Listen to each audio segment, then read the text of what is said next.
만에 오늘 우리가 다시 만나게 되었습니다. 여러분들, 그런데 이 본문 말씀을 묵상하면서 그런 생각 안 드셨어요? 사도행전은 말 그대로 사도들의 행전입니다. 그렇죠? 그러니까 사도들의 이야기가 주로 담겨져야 되는데 왜 이렇게 스데반의 이야기가 길게 70절에 가까운 말씀들이 담겨지고 있는가, 그런 의구심을 우리가 한번 가져볼 만도 합니다. 그런데 그럴 만도 한 것이 뭐냐면, 직분으로 따져보면 스데반은 사도가 아닙니다. 그러나 스데반의 삶을 보면 스데반은 어느 사도 못지않은 사도적인 삶을 살았다라는 것이죠. 우리가 이제까지 스데반을 살펴본 것처럼 스데반은 말씀에 아주 능통한 사람이었습니다. 그리고 성령에 충만한 사람이었고 또 기적을 행하는 능력이 충만한 사람이었다, 이렇게 나와 있지요. 그리고 다른 것보다도 스데반이 사도적인 삶을 살았다는 건 뭐죠? 복음을 전하고자 하는 열정이 그 누구에 못지않게 뜨거운 사람이었다. 하물면은 지금 스데반은 복음을 전하기 위해서 목숨까지 걸고 있더라는 거죠. 여러분들, 그래서요, 이제 사도의 직분은 유전되어지지 않는다는 거 아시죠? 교회 안에 아무리 탁월한 직분이 있어도 사도의 직분은 누구도 물려받을 수가 없습니다. 그런데 교회가 물려받는 것은 뭐냐면 사도의 직분을 물려받는 것이 아니라 사도의 직을 물려받는다고 그랬어요. 사도의 직, 스데반과 같이 말씀을 세상을 향하여 열심히 선포해야 될 그런 직을 교회 전체가 물려받는다, 이런 표현을 사용하는 것입니다. 여러분들, 하나님 나라에 가면 여러분들의 상급이 기다리고 있는 거 아세요? 아시는구나. 난 모르시는 줄 알았나. 그런데 여러분들의 상급이 직분에 따라 주어질까요? 나는 목사니까 목사의 상급, 나는 장로니까 나는 장로의 상급. 자, 이렇게 여러분들 직분에 따라 상급이 주어질까요? 아니요. 직분은요, 이 땅에서만 필요한 거예요. 만약에 정기식 목사가 천국에 가서, 우리 기도하셨으니까 오늘 박혜람 권사님 권사님을 딱 뵀는데 거기서 내가 권사님 안녕하세요, 그러면 예수님한테 꾸지람 넣는 거야. 너는 그 땅에서 받은 직분을 여기까지 가서 자랑하면 어떡하냐, 내려놔라, 그러신다는 거죠. 그러면 여러분들, 하나님 나라에 가가지고 우리가 하나님께 상급을 받는 기준은 뭘까요? 우리의 삶의 열매일 뿐입니다. 우리가 얼마나 사도적인 삶을 살았느냐, 그것을 가지고 우리는 판단에 따라서 하나님 나라에서 상급을 받게 된다는 거죠. 여러분들, 직분에 관계없이 이 스데반은 집사였습니다. 하물며 집사였지만 그의 삶은 사도적인 삶을 살았기 때문에 이 스데반이 하나님 나라에서 누리는 그 모든 상급은 아마 온 우주 안에서, 온 하나님 나라 안에서 가장 귀한 상급을 우리 스데반은 받아 누린 줄로 믿습니다. 자, 우리가 7장 말씀, 이 스데반에 관한 말씀을 세 가지로 나누었습니다. 첫 번째는 뭐냐면 스데반이 아브라함을 말했다, 이렇게 우리가 말씀을 나눴죠. 그 다음에 우리가 이제 한 달 전에 스데반이 모세에 대해서 말했다, 이게 우리가 내용들을 좀 살펴보았습니다. 자, 오늘의 중요한 주제는 뭐냐면 이제 마지막 스데반이 설교한 가운데에서 마지막 제목인데, 그것은 성전에 관한 설교를 스데반이 하고 있습니다. 여러분들, 왜 이렇게 스데반이 예수에 대하여서 그들에게 선포하지 아니하고 그 전에 아브라함을 말하고 모세를 말하고 그리고 오늘 왜 성전을 이야기할까요? 스데반이 지금 어디에 있습니까, 여러분들? 산헤드린에 있어요. 공의회, 쉽게 우리가 이해하자면 지금 종교재판장에 스데반이 끌려온 것입니다. 그러면 고발을 당했겠죠? 복습을 해봅시다. 스데반은 왜 고발을 당했을까요? 두 가지의 제목입니다. 하나는 뭐냐면 율법을 모독했다. 두 번째는 뭐죠? 성전을 모독했다. 이 두 가지의 제목으로 스데반은 불려온 것입니다. 잡혀온 것입니다. 그래서 아브라함과 모세를 말하면서 스데반은 나는 너희들의 율법을 공격한 적이 없다, 나도 율법을 잘 알고 있다, 이렇게 말하고 있는 거예요. 그리고 율법의 참 뜻이 그런 뜻이 아니다라고 그들에게 설명하고 있는 것입니다. 이제 마지막으로 스데반이 성전을 모독했다라고 하니까 아니야 하고 자기의 변명을 말하고 성전의 참된 의미를 그들에게 말해야 되지 않겠습니까? 그래서 스데반은 오늘 마지막 설교로 이 성전에 관한 설교를 하고 있는 것입니다. 여러분들 보십시오. 44절에 보면 스데반은 먼저 뭘 말하고 있냐면, 여러분들 성전의 원조가 뭡니까? 텐트였죠. 증거의 장막. 왜 증거의 장막입니까? 여러분들 법궤의 또 다른 이름이 증거궤였습니다. 그래서 그 법궤 안에 십계명의 돌판과 아론의 쌍난 지팡이와 또 그 다음에 만나 한 항아리. 그래서 하나님이 이스라엘 백성과 함께 하신다는 증거가 담겨져 있었기 때문에 그것을 법궤 또는 증거궤 이렇게 불렀던 거예요. 그래서 그 법궤를 모신 텐트 장막이었기 때문에 증거의 장막이다 이렇게 불렀는데, 스데반은 뭐냐면 이것이 하나님의 명령대로 하늘나라에 있는 성전의 양식을 따라서 지은 것인 것을 나도 알고 있다. 그것이 굉장히 거룩하다는 것 나도 알아. 나는 그걸 훼손시키려고 하는 게 아니야. 이렇게 말하고 있어요. 그 다음에 46절로 47절을 말씀해 보면 솔로몬이 지은 성전도 이 다윗이 하나님의 성전을 짓고자 열심히 기도하였는데 다윗은 허락을 받지 못했지요. 그래서 하나님께서 다윗의 아들인 솔로몬에게 허락하셔서 성전을 짓게 하셨다. 나는 그 내용도 알고 있어. 이렇게 스데반이 이야기하고 있는 거예요. 자, 그런데 48절에 보니까 스데반이 이 말씀을 또 어떻게 뒤집고 있냐면 그러나 이렇게 말하고 있어요. 그러나 이게 뭐냐면은 너희들이 알고 있는 성막과 성전에 대한 지식이 그러나 나와 다른 것이 하나가 있단다 이 얘기를 하고 싶어 하는 거예요. 자, 그것이 무엇인가 48절부터 49절 한번 같이 읽어보겠습니다. 시작. 그러나 지극히 높으신 이는 손으로 지은 곳에 계시지 아니하시나니 선지자가 말한 바 주께서 이르시되 하늘은 나의 보좌요 땅은 나의 발등상이니 너희가 나를 위하여 무슨 집을 짓겠으며 나의 안식할 처소가 어디냐. 50절.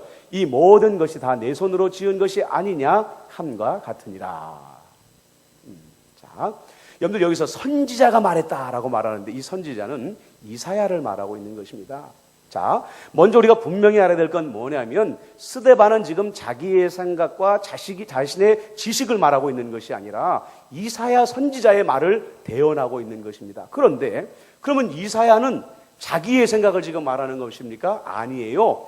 이 문장의 내용을 보시면 알겠지만 하나님께서 이사야의 입술을 빌려서 이스라엘 백성들에게 지금 말씀하고 있는 것이죠. 자, 여기서 하나님께서 이 성전에 대해서 분명히 말씀하시는 게 뭡니까? 이 성전은 나의 집이 아니다. 이렇게 분명히 말씀하는 거예요. 사람이 하는 말이 아니에요. 하나님이 분명히 하나님의 입술로 말하는 게 뭐냐면 이 성전은 너희들의 손으로 지은 집은 성전은 내 집이 아니야 라고 말하고 있다는 거예요. 자, 유대인들은 어떻게 생각했습니까? 유대인들에게 이 성전 신학이라는 것이 있는데 그들의 유대인들의 성전 신학으로 보면 성전은 하나님의 집입니다. 하나님은 내 집이 아니야. 그런데 아니에요. 하나님. 유대인들은 그럴 리가 없습니다. 성전은 하나님의 집입니다. 24시간 1년 365일 하나님은 여기 계십니다. 이렇게 주장했다는 거예요. 자, 그러다가 보니까 나중에는 어디까지 이르게 됩니까? 성전과 하나님을 동일시하게 되었다는 거죠. 동격화하고 성전이라는 건물 자체를 신격화시켜버렸다는 거예요. 자, 이것이 바로 유대인들의 성전 신학인 것입니다. 스데반은 하나님 말씀에 능통한 사람이었습니다. 그래서 이사야의 입술을 통하여 하나님이 그렇지 않다라고 말한 것을 단지 그들에게 전했을 뿐이에요. 자, 유대인들 그 자리에 그 산헤드린에 누가 지금 재판장으로 와 있습니까? 대제사장, 제사장들, 바리새인들, 율법교사들, 성경에 능통한 사람들이에요. 이 사람들이 이사야를 모른다고 한다면 이건 언어 도단이죠. 말이 안 되는 거예요. 그렇기 때문에 이것이 지극히 지금 정상적인 상황이라고 한다면 대제사장, 제사장, 바리새인, 율법교사들은 박수를 쳐줘야 되는 거예요. 야, 저 스데반은 예수를 따르는 이단인 줄 알았는데 성경을 정확하게 알고 있네. 박수를 쳐줘야 되는 거예요. 그런데 성경에 보면 박수를 치기는커녕 어때요? 이를 갈았더라. 뭐예요? 굉장히 그들이 분노했다는 거예요. 아니 왜 옳은 이야기를 하는데 그들이 분노했을까? 그들의 마음속에 우선순위가 잘못되어져 있었기 때문에 그렇습니다. 성경 말씀에서 하나님이 선지자의 입술을 통하여 성전은 내 집이 아니다라고 말씀하고 있음에도 불구하고 우리는 성전이 하나님의 집인 것으로 믿기로 작정했어. 자기들의 결정을 하나님의 말씀의 권위보다 위에 두고 있더라는 거예요. 그러니까 하나님의 말씀을 말하여도 인정할 수 없어.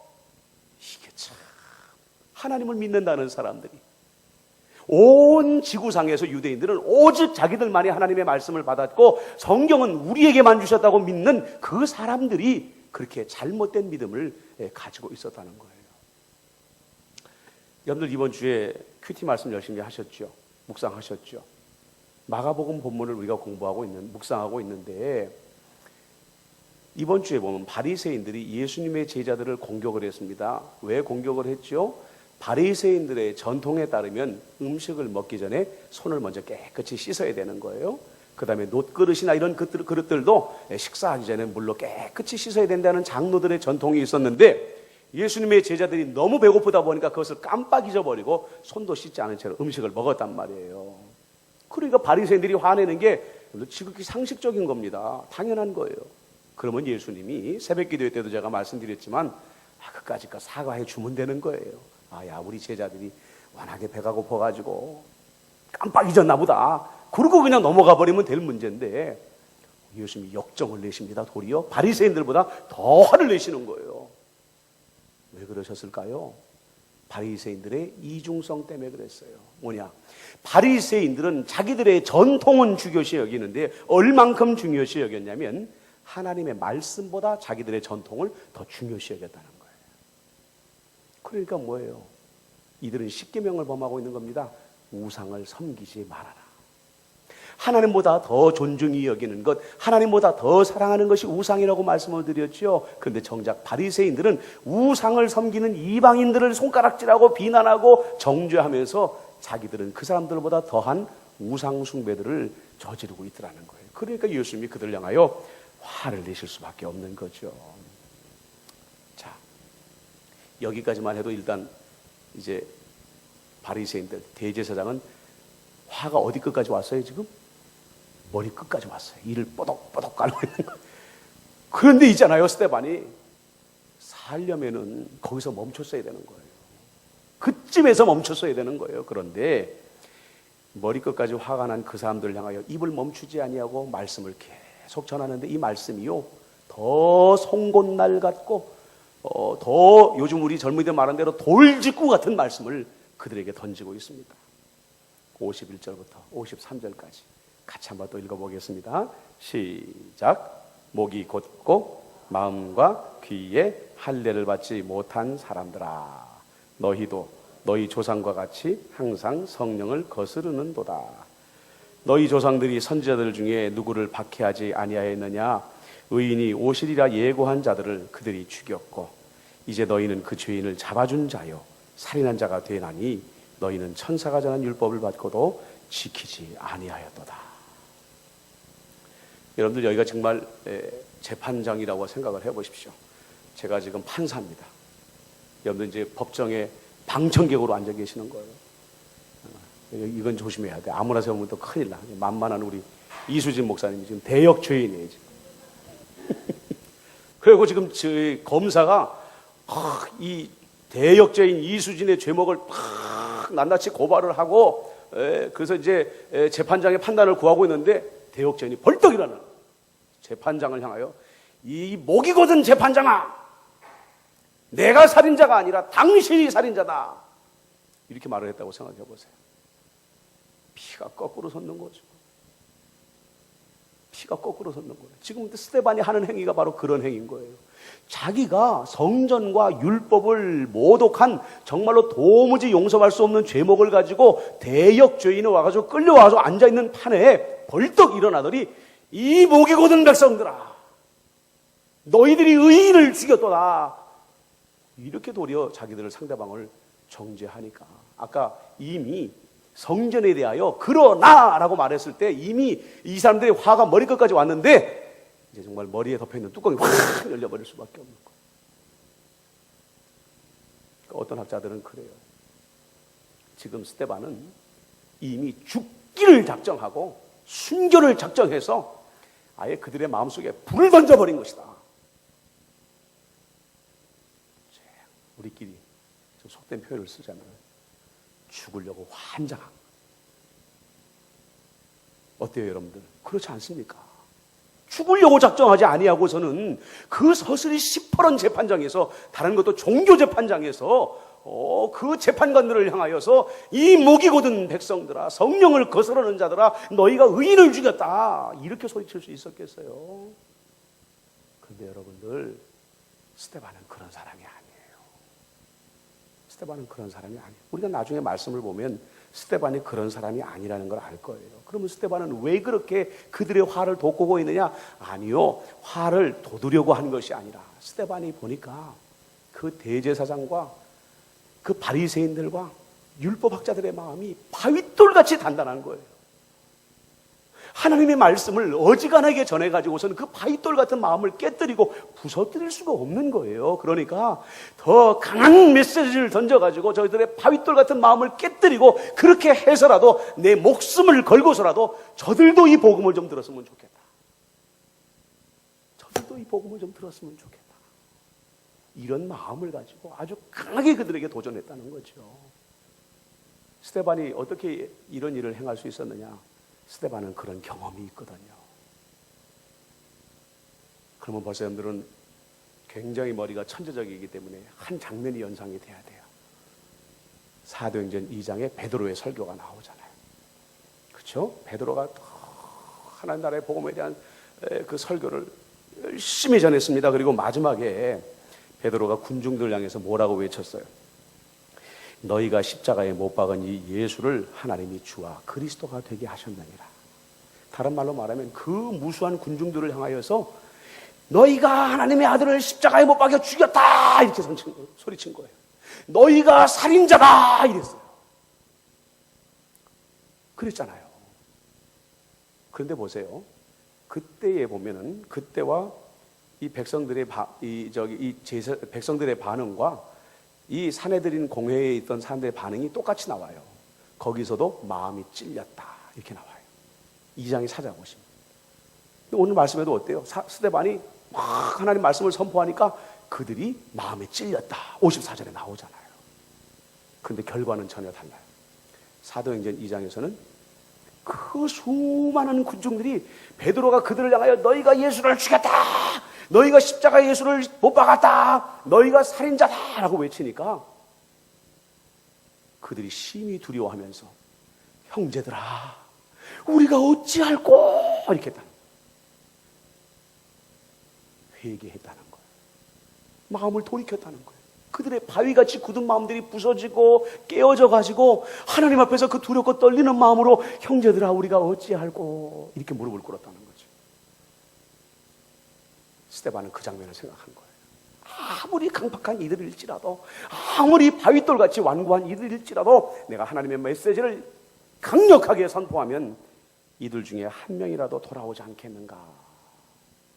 그런 마음을 가지고 그 무시무시하고 그 떨리는 자리에서 복음을 선포했다는 거예요. 그런데 상황은 스데반이 기대하는 대로 되지 않았어요. 이 바위도요 보면은 여러 가지가 있더라고요. 바위도 여러 가지가 있더라고요. 여러분들 유럽을 여행해 보신 분들은 어때요? 어떻게 1000년씩 넘는 유적들이 이렇게 제대로 잘 보존이 되어 있나. 우리나라를 생각해 보면 너무너무 참 부럽잖아요. 너무너무 부러워요. 그런데 유럽의 석조 건물들이 그렇게 많은 이유가 뭐냐? 유럽에 주로 분포되어 있는 이 바위들은요, 해저에서부터 융기돼서 올라온 돌들이라서 굉장히 물러요. 깎기가 편해요. 다듬기가 편해요. 그러다가 보니까 뭐 웬만한 서민들의 집들도 다 돌집으로 지어 넣어가지고요, 뭐 몇백 년이 지나도 끄떡을 하지 않는 거죠. 근데 우리나라 돌들은 화강암들이에요. 이게 단단하기가 정말 세계적으로 내놔도 정말 부끄럽지 않을 만큼 굉장히 단단한 돌들이라는 거예요. 그러니까 어지간해 가지고 이 돌 다듬기가 힘드니까 뭐 궁궐이나 지을 때나 아니면 적들을 방어하는 성벽을 만들 때나 그저 이 어려운 돌들을 쪼개고 다듬어 가지고 돌을 쌓아 나가는 거죠. 그러니까 스데반이 몰랐던 게 뭐냐면 일반 백성들의 그 마음에 있던 돌이 바로 그 유럽 지역에 산재했던 그런 돌들이었다고 한다면 이 대제사장 바리새인들 율법 학자들 이 사람들의 마음은 대한민국이나 존재하는 화강암 같은 돌, 단단한 돌이었다는 거. 그 돌은 깨어지지가 않는 거예요. 그리고 좀 전에 말씀을 드린 것처럼 뭐예요? 그들이 이 그를 향하여 이를 갈았다. 이를 갈았다. 극히 분노했다는 거예요. 여러분들 화내면 됩니까? 안 됩니까? 화내면 돼요? 안 돼요? 예수 믿는 사람이. 대답해 보세요. 돼요? 안 돼요? 돼요. 돼요. 안 돼요. 둘 다 정답이에요. 여러분들 공의로운 분노는 하여야 됩니다. 예수님이 성전 앞에 가가지고 여러분들 예수님 사랑 그러면 무조건 우리는 그저 안아주고 치료해주고 먹을 것 주고 예수님 이것만 사랑이라고 생각하는데 성전 청결 사건 기억하시잖아요. 예수님은 그 사람들을 안 사랑하시는 분이에요? 아니에요. 그럼에도 불구하고 채찍을 들어가지고 그들을 때리면서 막 둘러 엎었잖아요. 왜냐? 내 집은 기도하는 집인데 기도하는 집을 장사하는 집 만들어버리니까 예수님이 공분을 내신 거예요. 화를 내신 거예요. 자, 대제사장과 이 사내들인의 공회원들이 화낼 수 있어요. 어떤 근거에서 화를 낼 수 있느냐? 스데반이 정말로 잘못되어져 있고 잘못된 믿음을 가지고 있고 그래서 이단이고 그러기 위해서 정말로 하나님에 대한 믿음을 파괴하려고 하는 사람이었다고 한다면 이들은 공분할 수 있어요. 그러나 그 분노를 집행하는 방법 자체가 정의로워야 정당성을 인정받는다는 거예요. 이해하셨어요? 의로운 분노라고 해가지고 무분별하게 무법적으로 탈법적으로 그 분노를 실천한다고 한다면 하나님은 그것을 정의로 인정하지 않는다는 거죠. 여러분들 당시의 유대인들은 자기들이 재판에서 사람을 죽일 수 있었습니까? 없었습니까? 있었어요? 없었어요? 없었어요. 생사여탈권은 로마 정부에게만 있었습니다. 자, 그렇기 때문에 만약에 이들이 이것을 공의로운 분노라고 한다면 그 법 절차 자체를 공의롭게 실천해야 된다는 거예요. 로마의 법정으로 끌고 가든지 아니면 종교적인 문제니까 우리만의 문제니까 로마 정부 당신들은 눈 감고 있으시오 라고 했다고 할지라도 이것은 율법대로 행해졌어야 되는 거예요. 그래서 제가 자료를 찾아보니까 뭐 음행을 범하거나 우상숭배를 하거나 아니면 안식일을 범해가지고 사람들을 돌로 쳐서 죽일 수 있었어요. 있는데 거기에는 절차가 필요했다는 거예요. 첫 번째로 뭐냐면 그 재판정에서 유죄 선고를 받았다 할지라도 그 재판정에서는 그 사람을 죽일 수 없다는 거예요. 왜냐? 재판장은 거룩한 곳이니까. 그러면 그 죄인을 재판정 밖으로 일단 끌고 나가야 됩니다. 그리고 두 번째 절차가 뭐냐면 그 죄인이 자기의 유죄를 자기가 유죄인 것을 자기 입술로 인정해야 돼요. 그러니까 만약에 스데반 같은 경우는 나는 율법을 모독했습니다. 나는 성전을 모독했습니다. 이렇게 인정해야 된다는 거예요. 그 다음에 10규빗, 여러분들 한 규빗이 어디서부터 어디까지인지 아시죠? 손가락 끝에서 팔꿈치까지. 그러면 그 죄인이 유죄를 인정하면 10규빗 정도 떨어진 곳에서 첫 번째의 증인이 이 사람이 유죄다라고 믿고 증언한 증인이 먼저 돌을 들어가지고요 그 사람을 쳐야 됩니다. 막 우리가 뭐 영화나 이런 데서 보는 것처럼 사람들이 돌 들어가고 우르르 막 집어던지는 게 아니고 그 순서가 있는 거예요. 첫 번째의 증인이 돌을 던져가 들어가지고 이 사람을 확 내리치는 거예요. 거기서 만약에 이 사람이 죽는다 그러면 그걸 형 집행이 끝나야 되는 거예요. 잔인하게 죽은 사람을 향하여 돌을 또 던지고 이건 잘못된 거예요. 첫 번째 돌을 던졌는데 안 죽었다. 그럼 어떻게 하느냐? 두 번째 증인이 나와서 또 돌을 던지는 거예요. 이렇게 절차가 정해져 있는 거예요. 근데 오늘 보세요. 이를 갈며 일어나가지고 그냥 스데반에게 달려들어가지고 너나 할 것 없이 다 돌을 집어 던져버리는데, 그 율법에 정통하다고 말하는 사람들 어느 누구도 이걸 제지하지 않는 거예요.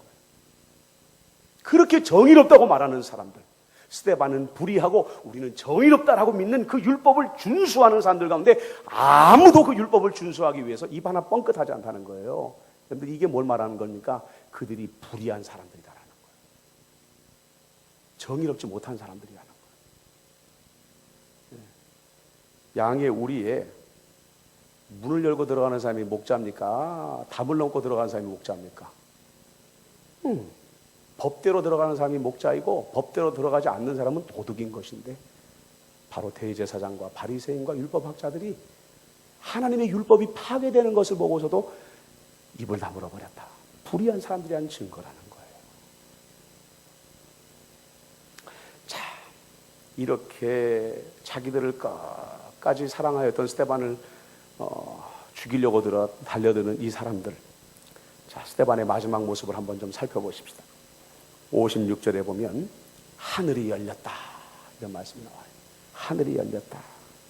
그리고 그 하늘이 열려진 그 속에서 스데반은 놀라운 장면을 보게 되는데, 하나님 보좌와 그 오른편에 계시는 예수님을 보고 있습니다. 여러분들, 이것은 환상이 아닙니다. 지금 실제의 일이 벌어지고 있는 것입니다. 자, 그러면 하늘이 스데반에게만 열려졌을까요? 그 자리에 있는 모든 사람들에게 열려졌을까요? 그렇죠. 모든 사람에게 열려졌지만 볼 수 있는 사람은 스데반밖에 없었어요. 왜 그럴까요? 그들과 그 대제사장, 종교의 가장 위대한 지도자가 되는 대제사장과 바리새인들과 정말 일개의 집사직분을 갖고 있는 스데반과 어떤 차이가 있는 겁니까? 스데반이 보세요, 성령 충만했다. 성령 충만했다. 스데반은 대제사장도 아니었습니다. 제사장도 아니었습니다. 바리새인도 율법학자도 아니었습니다. 탁월한 율법 교육을 받은 적도 없었고, 아주 정통 가문에서 태어나가지고 제사장 가문에서 태어나가지고 존귀한 삶을 산 적도 없었습니다. 그러나 스데반은 오늘 아무도 보지 못하는 하나님의 보좌와 그 우편에 계시는 예수님을 유일하게 보고 있더라는 거예요. 성령 충만했기 때문에. 자, 그럼 이렇게 생각해 보십시다. 스데반이 하나님 나라를 오늘 이날 처음 봤을까? 과연 그럴까? 그렇게 생각하지 않아요. 스데반은 그 이전에도 하나님이 보여주시는 그 환상을 통하여 남들이 보지 못하는 열려있는 하늘을 통하여 하나님의 보좌와 예수 그리스도를 보았을 것입니다. 사도 바울이 고린도 후서에서 나는 삼층천에 다녀왔다. 완전한 그 하나님의 나라에 내 몸은 이 땅에 있었지만 내 영혼은 빠져나가서 그 위대한 나라를 보고 왔노라, 이렇게 고백하잖아요. 여러분들, 그 다음에 사도 요한을 보십시오. 요한계시록에 보면 그가 하나님 나라의 그 얼마나 위대한 영광들, 차마 사람의 말로 다 표현할 수 없는 그 위대한 나라를 그가 직접 천사들을 통하여 보고 돌아오지 않습니까? 여러분들, 스데반이 어떻게 이렇게 담대하게 죽음의 자리에까지 설 수 있었을까? 보고 온 사람이었기 때문에 그렇습니다.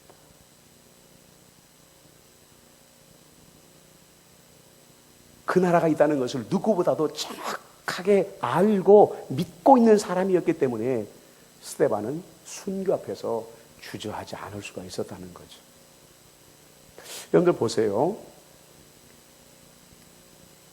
70년대, 80년대 미국에 여행 다녀오신 분들은요, 어떻게 해서든지 이민을 가려고 그랬어요. 그 다음에 8, 90년도에는 보면 캐나다나 뉴질랜드나 호주 같은 나라들 여행하고 다녀오신 분들, 특히 신혼여행 다녀온 젊은 부부들이 뉴질랜드 가겠다고 그래서 얼마나 많은 사람들이 이민을 갔는지 몰라요.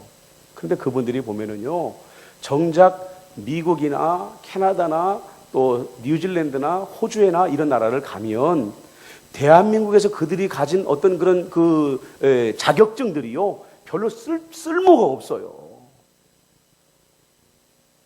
그러니까 거기 가가지고 허드렛 일 하는 분들이 사실 대부분이었다는 거죠.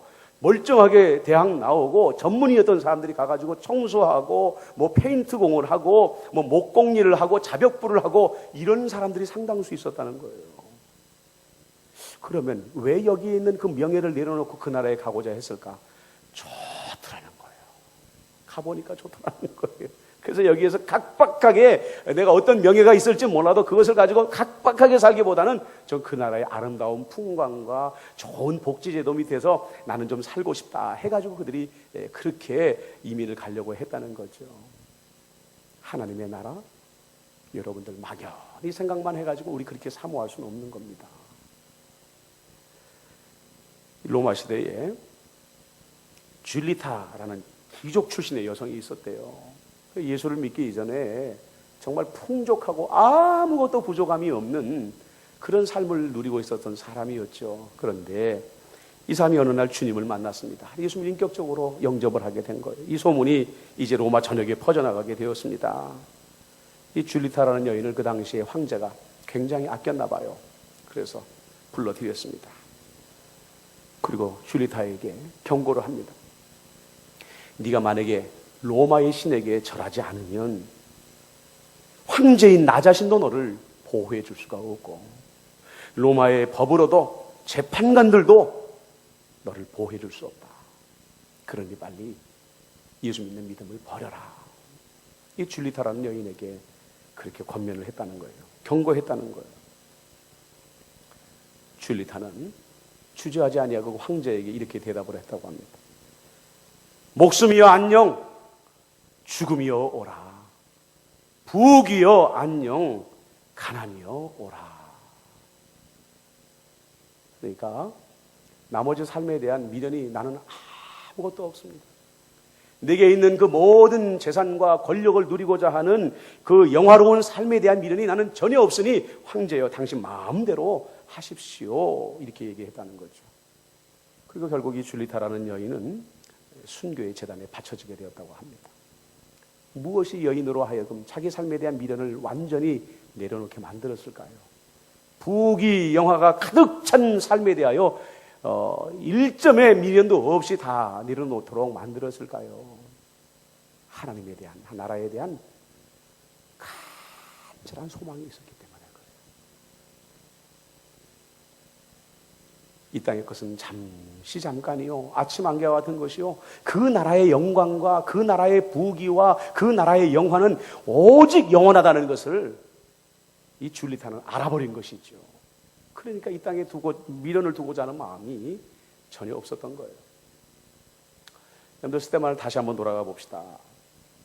자, 스데반이 죽을 때 마지막 남긴 말이 뭐죠?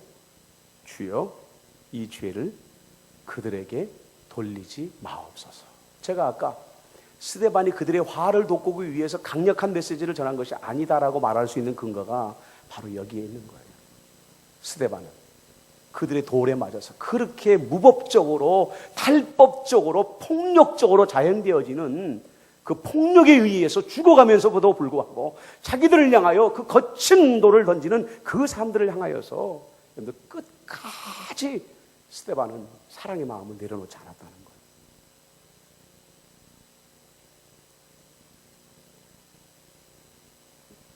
그럴 수 있었던 이유가 어디에 있습니까? 나는 저들의 돌에 맞아서 죽으면 지금 내 눈앞에 있는 저 하나님의 나라에 잠시 잠깐 후면 들어가서 그 아름다운 나라의 영광을 나는 영원히 누리게 되겠지만 저 어리석은 백성들, 폭력에 미혹되어지고 거짓의 영에 붙잡혀 있는 저들은 후일에 영원히 심판을 받고 불에 던져지게 될 것인데 어찌할꼬. 자기가 누릴 영광을 생각해 봤을 때 그들의 죄는 너무 가엾은 것에 불과하더라는 거죠. 그래서 미움보다는 사랑의 마음이 앞서게 되더라는 거예요. 여러분들 제가 오늘 말씀 제목을 어떻게 정했는지 보셨어요? 한번 스데반 따라서 해보세요. 스데반 최후의 승리를 누리다. 아, 여기 나오는구나. 권 목사님 센스가 있어가지고. 뭐 제가 여러분들에게 최후의 승리를 누리다 그러면 스데반이 믿음을 끝까지 지키고 순교해서 하나님 나라에 들어갔나 보다. 그것이 먼저 첫 번째 승리입니다. 여러분들 천국문 앞에서 넘어지는 사람들이요, 의외로 굉장히 많습니다. 천국문에 다 와가지고 자기 믿는 믿음을 부정하고요, 넘어지는 사람들이 생각보다 많아요. 하물며 여러분들 스데반은 어때요? 그 사내들이라는 살벌한 재판장에 와가지고 전부 자기를 죽이겠다고 그냥 불꽃 같은 눈동자로 쳐다보고 있을 때 얼마나 오들오들 떨렸겠어요. 그때 스데반이 아이고 내가 무조건 잘못했습니다, 다음부터 안 그러겠습니다 하면 목숨 구걸하고 나갈 수 있는 그 자리였잖아요. 끝까지 자기 믿음을 지켰다는 것 대단한 겁니다. 최후의 승리를 거둔 겁니다. 그런데 스데반이 거둔 그거보다 더 위대한 승리가 뭔지 아세요? 사람들을 끝까지 사랑했다는 거예요. 하물며 원수를 끝까지 사랑했다는 거예요. 그래서 여러분들 스데반의 순교의 장면은 누구와 오버랩이 되어지냐면 예수 그리스도와 오버랩이 되어지는 거예요. 예수님도 똑같은 기도를 드셨거든요. 아버지 하나님, 이 죄를 저들에게 돌리지 마옵소서. 자기를 십자가에 못 박고 마흔에 하나 감한 채찍으로 온 몸을 다 찢어 놓고 가시면류관을 씌우고 침을 뱉고 뺨을 때리고 옆구리에 창을 찌르는 그들의 죄를 하나님 용서해 주십시오. 예수님은 끝까지 그들을 향한 사랑을 거두지 아니하고 죽음을 맞이하셨는데 스데반이 그랬다는 거예요. 얼마나 위대한 승리입니까? 스데반이 죽으면서도 그럴 수 있었어요. 나는 천국 가니까 니들 이놈의 시키들 나중에 두고 보자. 아니 그런 말도 하지 않아요. 평소에 점잖은 사람도 갑자기 길 가는데 누가 와가지고 그냥 귀싸대기를 한데 팍 올려붙였다. 눈에서 불이 팍 튀는 순간에 이성은 사라져버리는 거예요. 너 이놈의 자식, 네가 죽든지 내가 죽든지. 안 그래요 여러분들? 돌에 맞아 보셨어요? 저는 돌에 맞아 봤어요. 어렸을 때 유난하게 개구장이라 그 제가 살던 동네에서 조금 저 산동네로 올라가 보면 거기가 개발이 안 돼가지고 야산이 그대로 방치된 곳이 있었어요. 그러면 이쪽 동네, 우리 쪽 동네 애들하고 저쪽 동네 애들하고 돌 던지고 싸웠다니까는요. 그러다 한번 정말 눈탱이에 돌 맞아가지고 죽는 줄 알아요. 이마에인데 돌 콱 맞는데 정말 세상 끝나는 줄 알았어요. 이마에서 피 철철 흘리고 집에 가서 또 엄마한테 또 두들겨 맞고 돌 맞은 것도 억울한데 또 매 맞고 돌 맞으면 정신 쏙 빠집니다. 스데반은 온몸에 돌을 맞고 피가 철철 흐르는 그 고통 속에서도 그들을 향한 사랑을 거두지 않았습니다. 승리했습니다. 끝까지 원수를 가슴에 품고 사랑의 승리를 거두게 되었던 것입니다.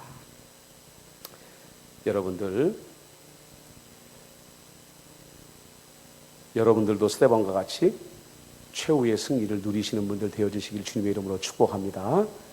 하나님 나라에서 문 앞에서 넘어지지 아니하고 천국 문 안에 들어가서 영생 말 그대로 복락을 누리시는 분들 되시길 주님의 이름으로 축복합니다.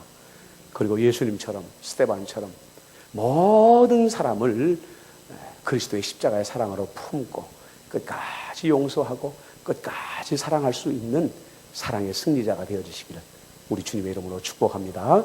아멘.